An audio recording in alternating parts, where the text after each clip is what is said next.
Es que te lo pregunto porque muchas personas o muchas historias que he leído o de gente que uno ve también podcast en internet y entrevistas, hay muchas personas como tú que son así muy geniales y casi todos tuvieron unas infancias así. Sí, yo creo que los profes sí muchas veces apagan la curiosidad de los niños, y eso sí pasa, o sea, y creo que todavía sigue pasando. Me acuerdo una vez que iba a pintar un sol naranja porque me parecía que el sol era naranja y la profesora, no, el sol tiene que ser amarillo. Hay un asunto natural por aprender las letras, por aprender ese lenguaje, porque son lenguajes en última. Pero no, casi siempre te enseñan, no, es que aprender a leer y escribir es hacer bolas, palos, haga planas, y entonces desnaturalizan la curiosidad. Y cuando eso pasa, creo que puede ser muy... ¿Y qué pasa ahí, por ejemplo, con el adulto normalmente? Pues como nos da miedo todo, entonces... No vemos como ese valor de la curiosidad, sino que al contrario, es como que no toque, no haga. Hay que controlar. Sí. Es que la disciplina, la definición de disciplina ha estado muy mal. Pero sí, la curiosidad es distinta, y eso es lo que hace que también después conectarnos con otros, o sea, haga que las cosas sean más potentes. O sea, la curiosidad no necesariamente se apaga, ¿sí? Sino que aflora en otros espacios y de otras maneras. Y lo que empieza a estar en crisis es la escuela. Entonces creo que ahí está el debate, ¿sí? Claro, o sea, lo que creo que es importante en últimas es qué queremos, o sea, qué entendemos por cuáles son los ciudadanos que en este momento se necesitan. ¿Qué es lo que te genera curiosidad? ¿Cómo tú conectas eso con las curiosidades de otros? ¿En qué eres creativo realmente? ¿Sí? O sea, ¿qué te gusta darle y qué no? ese lugar de persona en la escuela. Y en el hoy. Y en el hoy, ajá, sí, porque al niño hay que verlo como niño, al niño de escuela hay que verlo como el niño de escuela, no al futuro.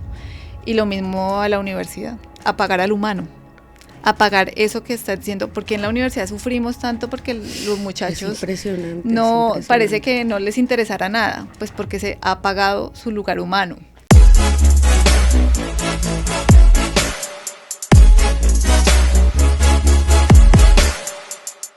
Bueno, hola a todos, bienvenidos a Cordial Saludo.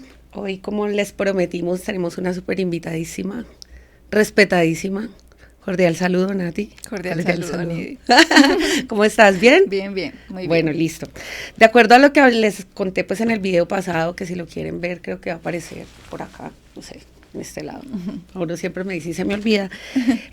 Pues hoy traje esta súper invitada a hablar de unos temas que están relacionados a lo que dije en ese momento, y es como la curiosidad y la creatividad, pero en relación a la educación. Okay. Entonces, pues para que ustedes conozcan a Natalia, yo traje algo que en Cordial Saludo nunca hacemos y estamos súper en contra, pero es que vamos a leer tus pergaminos. Entonces, estos son tus pergaminos, Natalia Torres. Ha escrito 12 libros. Ay, mira, estoy temblando con él. Ha escrito 12 libros de temas distintos, en infancia, docencia, en manejos de sustancias y en trabajo comunitario. Sí. Cordial saludo. Tiene más de 10 artículos publicados. Ha participado en orientación en investigaciones en más de 150 trabajos de pregrado y posgrado. Sí, en la U toca hacer bastante acompañamiento de investigación. Ha formado parte del equipo de autores de referentes técnicos con impacto nacional en temas de primera infancia y educación inclusiva. Oh, marica, ¿qué? Desarrolló 5 prototipos de innovación social con impacto regional y nacional. Sí, también para maestras de infancia. Maestras de primera infancia. Participó como jefe de producción de una serie documental transmitida por 4 canales regionales a nivel nacional acerca de la neurodiversidad. En la ruralidad. En la zona rural. De Cali. Especializada en desarrollo humano. Fonoaudióloga, ya dije. Actualmente está cursando un doctorado en Ciencias Humanas en la INCAUCA en 5º semestre con una investigación. ¿INCAUCA? ¿No? Unicauca. Unicauca, sí. Ay, perdón, Unicauca. Gracias, me estás haciendo karma. En 5º semestre con una investigación en temas de inclusión. Sí. ¿Qué nos hace falta, Natalia? Ya tenemos credibilidad en este canal, que traemos gente que nos da la talla. Entonces, Nata, sabiendo todo eso que sabes, vamos a hablar de otras cosas que nada que ver. No, mentiras. Bueno. No, los pergaminos son re importantes para nosotros, pero en la última, y además los traje en papel calcante porque la invitada pasada, que fue Natalia Betancourt, hablábamos de eso, de que a veces ya está mandada a recoger como maestro y como profesional, pues tirar los pergaminos para que la gente le crea a una. Entonces te voy a preguntar primero, vamos a hablar varias cosas, quiero que nos cuentes un montón de cosas sobre tu vida, pero a la par vamos a hablar un poquito también como lo que te había dicho de la educación en relación a la curiosidad y a la creatividad. Okay. Entonces cuéntanos primero de dónde eres tú, cómo creció Nati. Bueno, pues yo soy boyacense, mi mamá es de Boyacá, mi papá es caleño y pues ellos se conocieron jóvenes, mi papá se había ido a estudiar y allí se conocieron, entonces se casaron en ese momento porque se casaban como a los 2 meses. Y, ¡No! Y tuvieron a mi hermana y al año nací yo y entonces viví allá como hasta los 5 años, nos vinimos para Cali, retornamos, estuvimos acá 1 año, nos devolvimos hasta los 9 años y ahí ya otra vez volví a Cali y ya de ahí mi vida ha sido totalmente en este. Pero tú vas regularmente a Boyacá. Sí, porque como mi mamá es de allá, entonces ella vive allá. Entonces y yo cuando eras chiquita, tenías bastante contacto como con la naturaleza, porque Boyacá pues no es, o esa es la impresión que todo el mundo piensa que tiene, pues que Boyacá es un pueblo. Boyacá tiene 3 ciudades grandes, bueno, pues sí son municipios pequeños, pero digamos que hay 3 municipios que son un poco más grandes, que son Sogamoso, Duitama y Tunja. Yo viví en Duitama. Y no era campo, pero sí era una casa muy grande, con un patio muy grande. Con fantasmas. Con fantasmas, por supuesto, Claro. y era de esas casas grandes donde la abuela vive arriba, las primas viven en una, o sea, que son como casas que tienen como apartamentos, entonces si vivíamos en una casa, yo vivía con mis primas, y entonces, claro, jugábamos todos los días. Ya creciste con un montón de gente, con ruido. Sí. Es que te lo pregunto porque muchas personas o muchas historias que he leído o de gente que uno ve también podcast en internet y entrevistas, hay muchas personas como tú que son así muy geniales y casi todos tuvieron unas infancias así, con casas donde había mucha gente, donde había contacto con la naturaleza, donde había libertad, y pues eso tal vez creo yo que tiene que ver hoy con lo que vamos a hablar, que es como con la curiosidad y la creatividad. Creo que una de las cosas que genera libertad, aunque parezca una cosa simple y es muy de zonas, por ejemplo, rurales o de zonas pequeñas, es eso, ¿no? Que por ejemplo, caminar de la casa al colegio es normal, caminar del colegio al centro, y como que la comunidad protege a las infancias. Ay, entonces es como muy tranquilo poder ir de un lugar a otro. Cuando estamos en zonas como más urbanas y quizá un poco más peligrosas, pues los niños tienen que estar absolutamente protegidos y acompañados en la casa siempre. Y acompañados todo el tiempo. Y ese creo que también ha sido como el cambio que ha habido generacional, ¿no? En la medida que también como que las ciudades también van creciendo, también nos van encerrando más, por eso hay unidades residenciales y los niños juegan solamente como en ese espacio. Entonces, esa sí creo que fue una ventaja que tuve cuando era niña, era poderme mover fácilmente en un lugar, en una comunidad, claro, y sentirte segura. ¿Y estudiaste hasta qué año cuando viviste allá, en Boyacá? En esa época era jardín A y jardín B, no era así como ahorita que un poco de niveles en infancia, entonces hice jardín A, jardín B y primero. Y de ahí pues ya me vine para acá como te conté, ese año no estudié. ¿Por qué? Porque acá en ese momento era calendario B. Y los colegios acá eran calendario B. Creo que en ese momento Nariño, el Valle del Cauca y Cauca eran calendario B.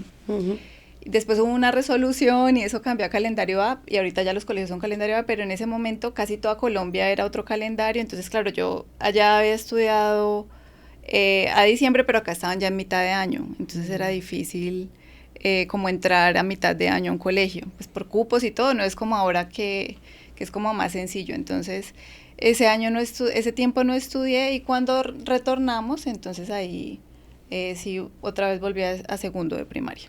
¿Ves? Yo no me acordaba de eso, me hiciste acordar. O sea, te sacaron de primero a que estudiaras aquí y te quedaste 1 año nomás. No, un poquito más de medio año, porque era como el tiempo de ¿Y por qué se devolvieron?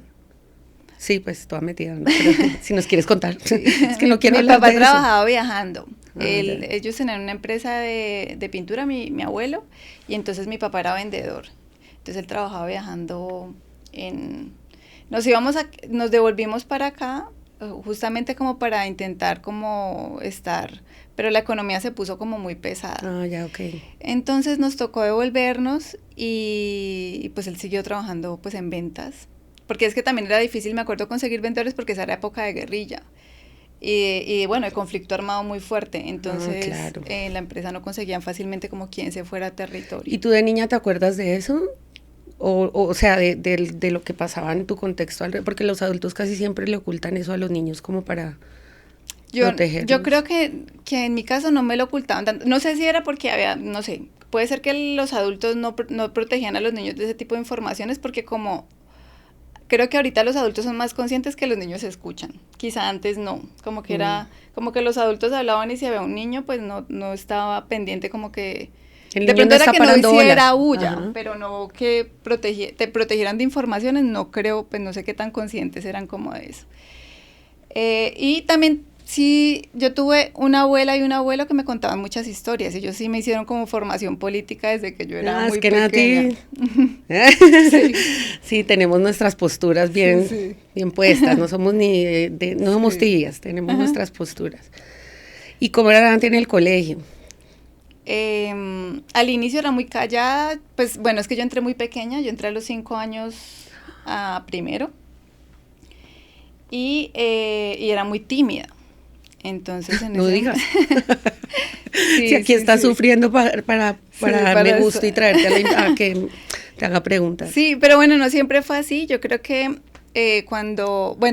sí, en el colegio realmente sí, ¿no? Era como muy callada. Y también como cambié tanto de colegio, exacto. O sea, como que los temas de adaptación era siempre, ¿no? O sea, como que entraba al colegio y entonces a primero adaptarme. Después me vine, después volver allá, a segundo adaptarme. Después me venía a otro colegio acá para cuarto de primaria, era adaptarme. De ahí me echaron de un colegio, entonces también me tocó adaptarme a otro. Pasé de colegio de monjos a colegios militares. Y del militar entré a la universidad pública. No. Entonces era como muy diferente todo. ¿Y tú crees que eso que hizo en ti, por ejemplo, en temas ¿aprendiste a adaptarte o no? ¿O necesitabas pues más? Creería que sí. Pero digo, como si crees que eso te dejó algún trauma o ahora tienes alguna debilidad o más bien una fortaleza por haber tenido que adaptarte como a todo tantas veces. Sí, creo que yo creo que sí, no, creo que es que uno va como aprendiendo de cosas, ¿no? Y pues sí, o sea, fácilmente en este momento a mí me toca asumir de pronto algún contexto distinto y sí, creo que eso parte justamente de esas historias que uno ha ido construyendo. Sí, para mí, yo creo que sí tengo la fortaleza de adaptarme a los espacios. Claro que sí. Y bueno, otra cosa que te iba a preguntar era, cuando te estaba diciendo que cómo era la Nati del colegio, era como para que me contaras también si eras ñoña, si te regañaban, listo, eras tímida, pero ¿qué onda? Sí, era tímida. Y a diferencia de lo que uno muchas veces puede pensar de las personas creativas que son de pronto siempre muy abiertas, muy extrovertidas, pues hay gente que no. Y en mi caso, por ejemplo, también no. Yo era más bien muy callada, soy más bien como introvertida, difícilmente construyo relaciones de en un espacio. Sí, no.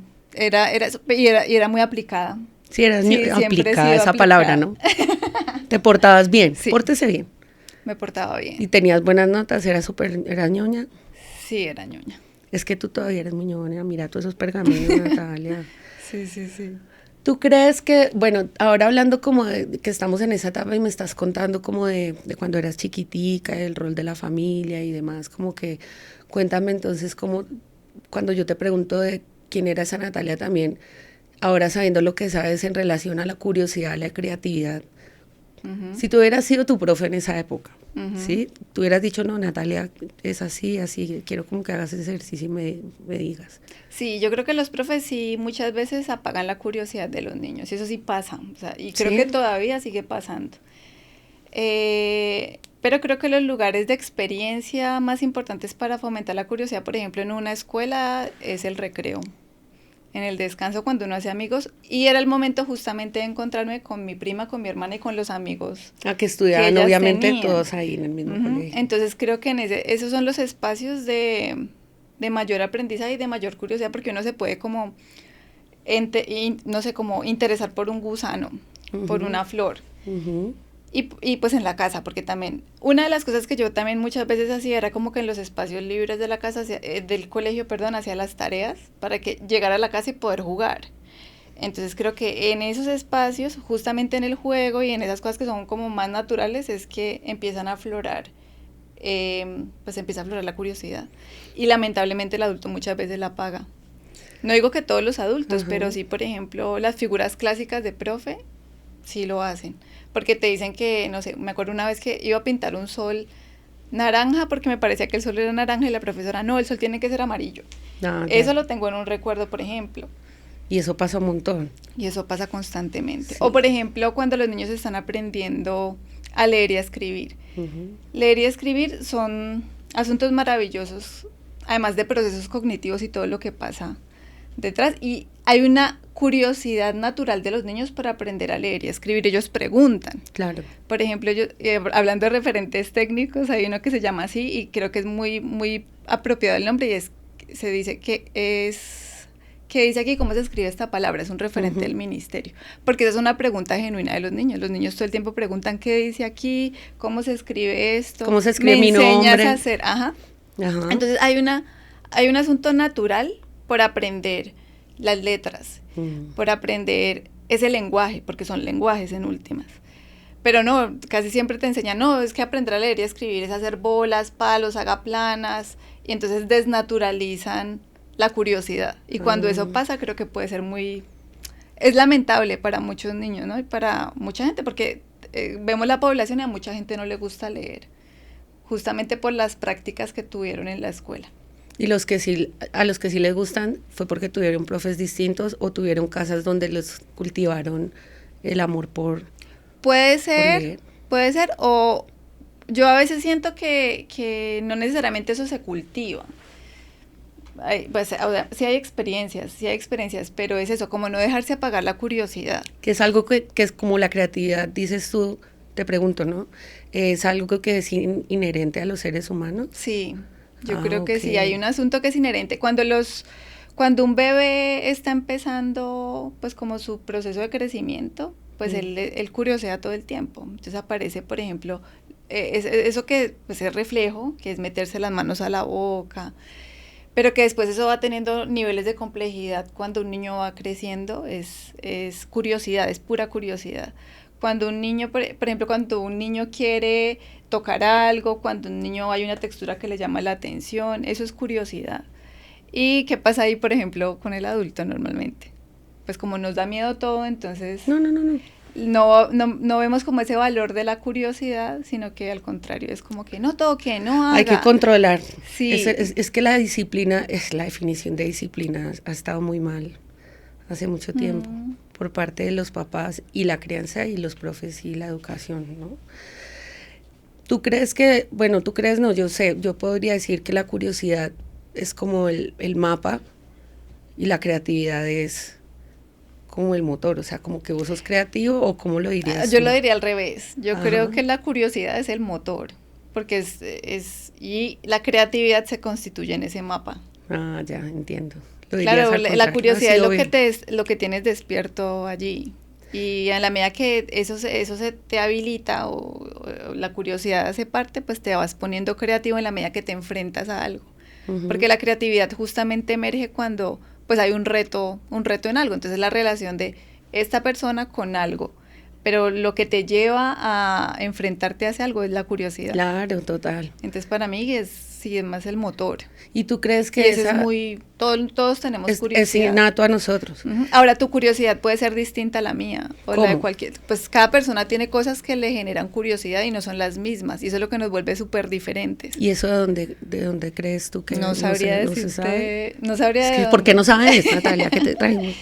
Pero sí, la curiosidad es distinta y eso es lo que hace que también después conectarnos con otros haga que las cosas sean más potentes, porque si tú tienes una curiosidad distinta a la mía, cuando nos enfrentamos a un mismo reto, tus maneras de acercarte creativamente a eso va a ser distinto a las que yo me acerco, y por eso cuando nos juntamos, la idea es mucho más potente. Es más potente, claro, total.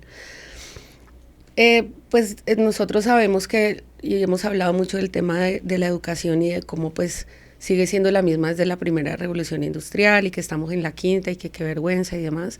¿Tú crees que parte de los sesgos de la creatividad y de la curiosidad es la educación como está ahora, como la hemos venido viendo? Por ejemplo, ya no tanto en primera infancia, sino hablemos de básica, media, y, o sea, ya acercándonos más a niños más grandes, pues.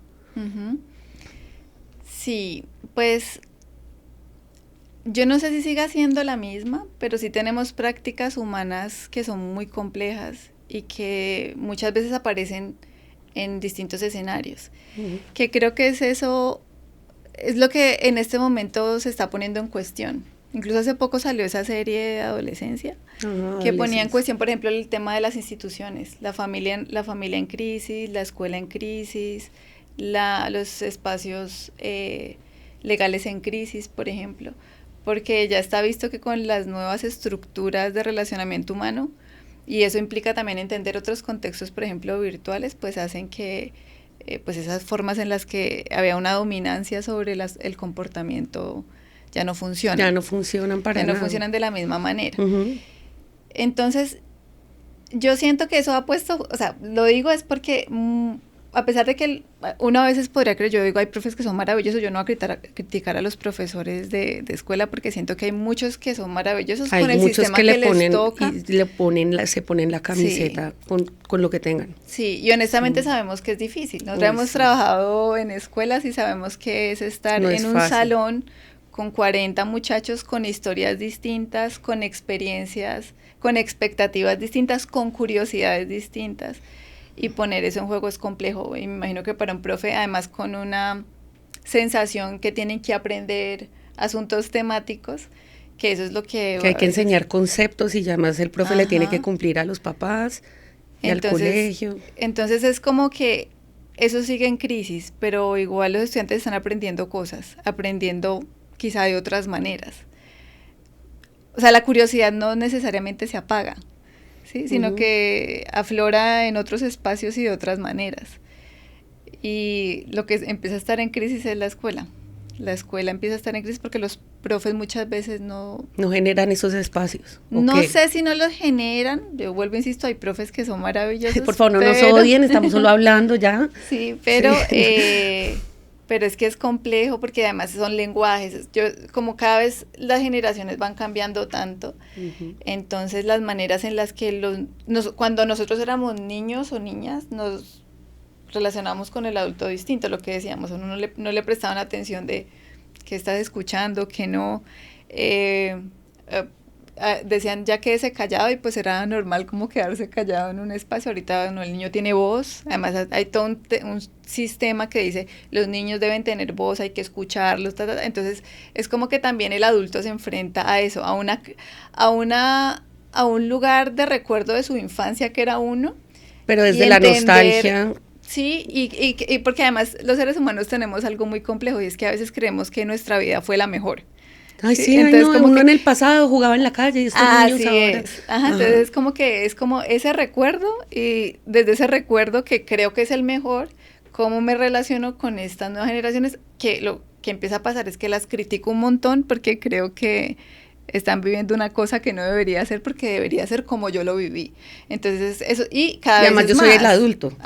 Y además tienes un lugar de poder de adulto. Entonces sí, creo que eso pasa mucho, y entonces lo que empieza a pasar es como todas las disrupciones comunicativas, como que Claro, o sea, los papás o los adultos decimos, no, es que cada vez tenemos menos formas de comunicarnos con las personas, con los niños chiquitos o con los adolescentes, y es que yo no los entiendo, y es que, y yo también pienso que por ahí hablando alguna vez, y bueno, y buscando el tema de la curiosidad, eso vi que antes los adultos deberíamos tener conversaciones, y creo que tú me lo dijiste también, y hablar con los niños, porque la curiosidad de ellos viene desde un lugar muy genuino, y ellos nos pueden ayudar a entender el mundo hoy, con los cambios de hoy, porque lo pueden llevar a uno a lugares donde uno solo no iría, ¿sí? Creo que eso me lo creo que volvemos tú. al tema de los lenguajes, y es, los lenguajes también se van transformando. Es claro, las palabras se van transformando, los códigos se van transformando. Y el lenguaje en últimas es también cómo entendemos y nos relacionamos con el mundo. Entonces, si yo estoy pretendiendo que el otro, mayor, menor, lo que sea, tenga mis mismos códigos y se adapte a mis códigos, pues va a ser muy complejo, porque él ha configurado sus códigos y en sus su formas de contexto donde él relacionarse. creció, claro. Así es. Entonces, cuando eso pasa, por ejemplo, de un adulto con un niño, pues es entender quizá también pues qué códigos ha ido construyendo y cómo está entendiendo el mundo. Y también hay que despojarse de eso, ¿no? No significa que tú lo entiendas mejor o peor que yo, lo entiendes de esa manera y está bien. Está bien para que yo, si quiero compartir algo, pues poder poner en diálogo lo que yo entiendo y lo que yo quiero con esas maneras en las que tú entiendes y también quieres. Entonces creo que ahí es el reto enorme que tienen las escuelas en este momento, que es difícil. Ahora volvamos otra vez al reto que tienen los profes, y son los muchachos con contexto, porque es que también pasaba antes otra cosa, y era que los estudiantes estaban en un contexto y se enfrentaban a cosas similares. Como aparece este nuevo contexto de la virtualidad y de todo lo tecnológico, los contextos también empiezan a variar enormemente. Yo me acuerdo que una vez hablamos de algo así, como que, por ejemplo, en una época en que todos veíamos Betty la Fea. Sí. Y se paralizaba el país, entonces el profe tenía más herramientas para enganchar, por ejemplo, a sus estudiantes, porque él sabía qué cosas teníamos en común. Pero como ahora tenemos acceso a, entonces se queda uno sin vincular, porque esa es la única forma que creemos nosotros que podemos vincular con. Claro, porque y volvemos a lo mismo, si tu curiosidad se empieza a alimentar y vas empezando a construir camino por ese lugar, pues lo que tú quieres saber y aprender va por eso que te interesa. Entonces a algunos les encanta, no sé, el fútbol y apuestas de no sé qué, a otros les gustó X juego que está, y empiezan a crearse otro tipo de comunidades que antes no había esa exposición. Ahorita ya existe esa exposición. Y eso alimenta la curiosidad, y por eso a veces es como tan complejo, y que si yo voy a decirle cosas declarativas en una escuela y él ya ha avanzado en un montón de cosas, pues, y además hago la que sube la ventana, ¿no? Entonces también puede ser como que eso no es importante y subo la ventana y no quiero saber de qué está pasando por allá, y entonces no, porque lo que tenemos que aprender es esto. Entonces ahí hay como un ¿Tú piensas que eso tiene que ver, pues porque sabemos que los profes tenemos un ego, ¿no? Y los pergaminos que nosotros decimos que, bueno, en fin, ya hemos hablado mucho de esa palabrilla, pero lo que te quería preguntar es si de lo que tú sabes, ya se sabía desde hace rato que la creatividad y la curiosidad hacían personas exitosas o por lo menos más felices. Y si se sabía, pues entonces, ¿qué crees tú que pasó? Y si tiene que ver con el ego de los profes o con qué, o sea, ¿por qué pasó? Si sabemos que teniendo una persona feliz y dejándola ser curiosa y creativa, va a tener claro para dónde quiere ir, va a darse oportunidades de vivir experiencias diversas para aprender y demás, y por ende esa persona va a crecer y va a ser un profesional, o por lo menos va a ser feliz, va a encontrar el éxito, el equilibrio, lo que sea que esté buscando. Entonces la pregunta es esa, como que si será que es, ¿por qué sabiendo eso? ¿Será que es desde el ego que viene que...? Yo no sé si sea tanto, bueno, pues puede haber un lugar de ego, pero también lo que pasa es que la educación normalmente siempre está asociada a una idea de ciudadano. Del buen ciudadano. Del ciudadano, sí, o sea, ¿para qué existe la educación? Para formar ciudadanos. Y esa idea de ciudadano, pues, es diversa, ¿no? Entonces, yo formo un ciudadano... ¿para qué? Para que sea obediente, para que se inserte en no sé qué tipo de cosas. Para que sea caballeroso. Por ejemplo, en este momento, con la globalización, pues hay ideas de ciudadano también, ¿no? Entonces, es un ciudadano libre, por ejemplo. Entonces, por eso quizá también hay, entonces, claro, históricamente también cuáles son las ideas de ciudadano que se van moviendo, y en el marco de esas ideas de ciudadanía, cómo los sistemas educativos se adaptan a ese ciudadano que se busca. Ahorita las pretensiones están puestas en tener ciudadanos globales. En algún momento era más, por ejemplo, ciudadanos que resolvieran asuntos o retos locales, y eso tiene unas implicaciones. Entonces, en las escuelas incluso hay una cosa que se llama el Proyecto Educativo Institucional.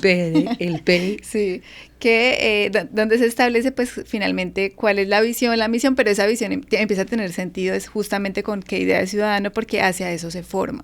O sea que la educación siempre ha estado enfocada a la comunidad y al ciudadano y no a la persona, a que la persona sea feliz. Sí, no, porque tú puedes tener una idea de un ciudadano que pueda ser una persona feliz, pero el asunto es que las ideas de ciudadano van variando, y el asunto de eso es que eso va relacionándose con la moral y la ética, porque si tú eres, por ejemplo, un profe que crees que el buen ciudadano es un ciudadano obediente, pues si tu idea es esa, pues como profe vas a reproducir prácticas que vuelvan obediente al estudiante, ¿sí? Entonces, ¿y cómo concibe la obediencia? Entonces, si crees que el buen ciudadano es alguien que sea juicioso, bueno, obediente, entonces lo que vas a hacer es decirle que se tiene que portar de determinada manera, hacer caso a lo que el adulto diga, y eso es lo que vas a reproducir en la escuela. Claro. No necesariamente desde el ego, ¿sí? Sino de lo que consideras que es bueno.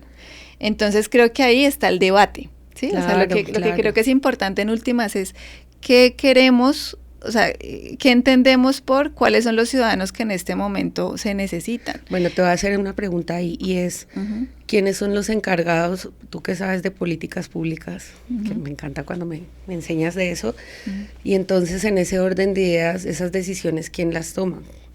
¿Y a quiénes le conviene o no ese avatar de ciudadano? ¿Sí me entiendes? Para que nos cuentes, ¿quién define qué tipo de ciudadano estamos educando? Sí, como las leyes, las normas, cómo se da la educación y demás en el ministerio, bla, bla, bla. Sí, pues eso... Yo sé que es un tema larguísimo. Es un tema largo, sí. No importa. Pero bueno, hay organismos, por ejemplo, hay organismos internacionales que definen cierto tipo de cosas, pero también los modelos económicos instauran ideales o perspectivas, y generalmente los modelos económicos se insertan en los referentes técnicos que establecen los organismos internacionales, y esos organismos internacionales se empiezan a insertar en los organismos nacionales. Entonces, por ejemplo, en el caso de la educación, pasa mucho lo que estábamos hablando. Entonces, por ejemplo, si la OCDE dice que en este momento el mundo va para tal cosa, entonces, a ver, una cosa que puede pasar, por ejemplo, en este momento estamos hablando de los objetivos de desarrollo sostenible, ¿sí?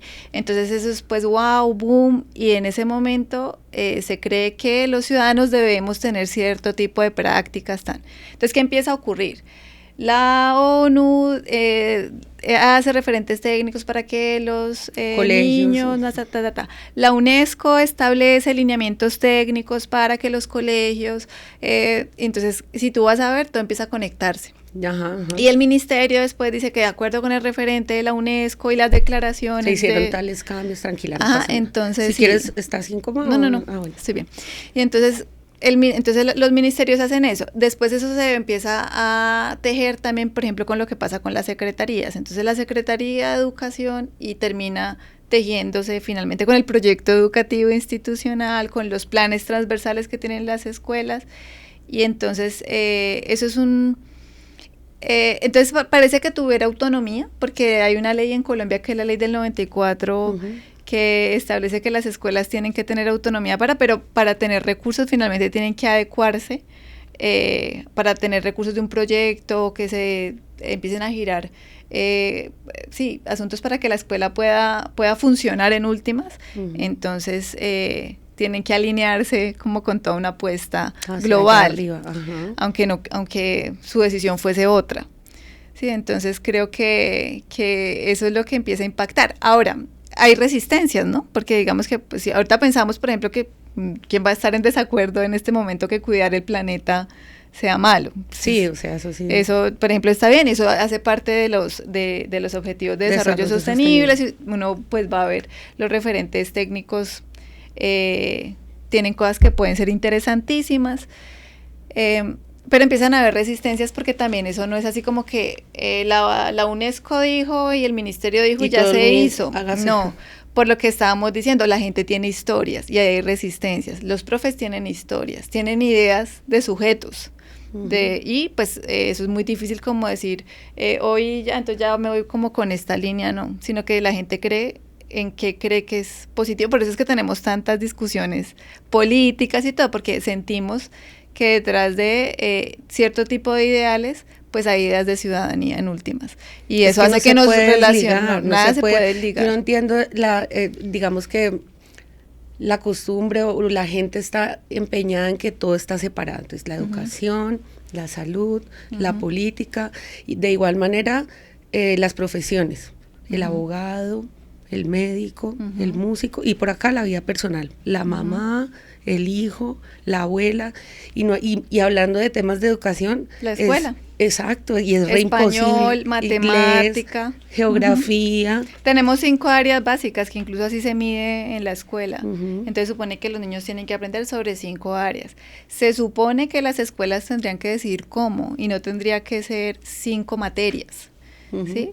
Pero eso no pasa, pues porque si tienen que garantizarte 5 competencias y si la manera en la que yo he aprendido es con conocimientos declarativos, en última lo que va a pasar es que los profes pues van a enseñar de esa manera esas 5 áreas y difícilmente vamos a transitar a otros modelos. A otras formas, si se siguen haciendo los mismos grupos y demás. Nosotras hemos trabajado en lo público, en lo rural. Yo no he tenido, bueno, ahora en lo privado, obviamente en lugares muy distintos porque en lo rural fue como pues tu primera infancia, yo no alcancé a llegar hasta allá, pero sí compartimos básica y media. Entonces, hablando de todo esto, y es que la escuela o la educación no se puede entender desde la estructura. Cuando entró está en el colegio, cuando salió, sino la familia, bueno, las experiencias de la persona y cómo esa persona aprende, porque la curiosidad es lo que hace que a uno le gusta aprender. Entonces, ¿tú crees que esos sistemas que tenemos y esas estructuras que supuestamente están pensadas para el ciudadano han tenido que ver o han tenido malas como implicaciones en estas mentes de estos jóvenes que ahora somos profes de universidad y vemos que llegan unos chicos que no tienen mucha creatividad, no tienen mucha curiosidad y que además la universidad está haciendo un esfuerzo por transformarse y recibir estos chicos y ¿qué piensas tú de ese cambio también, no? Lo que siento es que hay ideas de futuro detrás de las personas. Entonces, al niño pequeño lo preescolarizamos. Entonces, no es el niño que tiene voz hoy y lo tengo que entender hoy, sino que es el preescolar. O sea, lo formo para que sea al futuro, entonces le quito su naturaleza, lo desnaturalizo para que sea el escolar. Cuando está en la primaria es el que se tiene que formar para que sea un buen bachiller. Entonces no lo pensamos en el niño que está en primero, segundo, tercero, en su momento de vida, sino que lo pensamos a futuro, al bachiller. Al bachiller lo formamos para que sea un buen universitario. Entonces no pensamos en las realidades, necesidades propias de ese momento de vida, sino que es como que es que lo estoy formando para que sea buena persona después. Y lo mismo pasa con el universitario. Al universitario lo formamos para que sea un buen profesional. Entonces estamos siempre en una idea de futuro. Y desentendemos, nos desentendemos de la necesidad y entender que es un sujeto hoy, que vale la pena ya y que es importante ya. Y que tiene unas necesidades propias hoy. Claro. Y eso es una deuda que ha tenido la escuela y nos formamos solamente personas en competencias, porque además es la idea de la competencia, vuélvase competente para. Y es entender que la escuela tiene que tener un componente socioemocional importante y ese aspecto socioemocional va asociado a eso que hablábamos, o sea, entender cuál es tu individualidad, pero no la individualidad para que se vuelva una persona egoísta, egocéntrica, no, sino para la individualidad, entender qué es lo que te genera curiosidad, cómo tú conectas eso con las curiosidades de otros, en qué eres creativo realmente, ¿sí? O sea, como darle ese lugar de persona en la escuela. Y en el hoy. y en el hoy. Ajá, sí, porque al niño hay que verlo como niño, al niño de escuela hay que verlo como el niño de escuela, no al futuro. Y lo mismo a la universidad. Y creo que, bueno, ahorita hay como una tendencia de ver lo socioemocional, pero también se ha ido tecnificando, como que lo socioemocional es como para atender la depresión, la ansiedad en las escuelas o en los espacios escolares en general, desde la primera infancia hasta la universidad, pero es entender que lo socioemocional hace parte de lo humano, o sea, hace parte, tenemos que tener prácticas que nos permitan entendernos en nuestra diferencia, en nuestras realidades y en las formas de interactuar naturalmente también. Entonces creo que la escuela tiene una deuda todavía con eso, para poder alcanzar esas metas que tiene. Entonces, claro, si eso no ocurre, pues ¿qué empieza a hacer? Pues apagar al humano, apagar eso que está diciendo, porque en la universidad sufrimos tanto porque los muchachos parece que no les interesará nada, pues porque se ha apagado su lugar humano, para que se vuelvan... En el momento más importante del mundo, que es cuando necesitamos ser más humanos, porque ya llegó la inteligencia artificial y digamos que las habilidades que necesitamos fortalecer son precisamente esas. Así es. Pero ni siquiera es para sobrevivir, es para ser felices. Te voy a hacer la última pregunta, Nati. ¿Tú crees que, pues porque yo hablo de esto todo el tiempo, porque tú sabes que yo soy toda apasionada y toda emocional, ¿no? Tú eres más rigurosa, entonces por eso estoy aprovechando que estás aquí para preguntártelo, y es...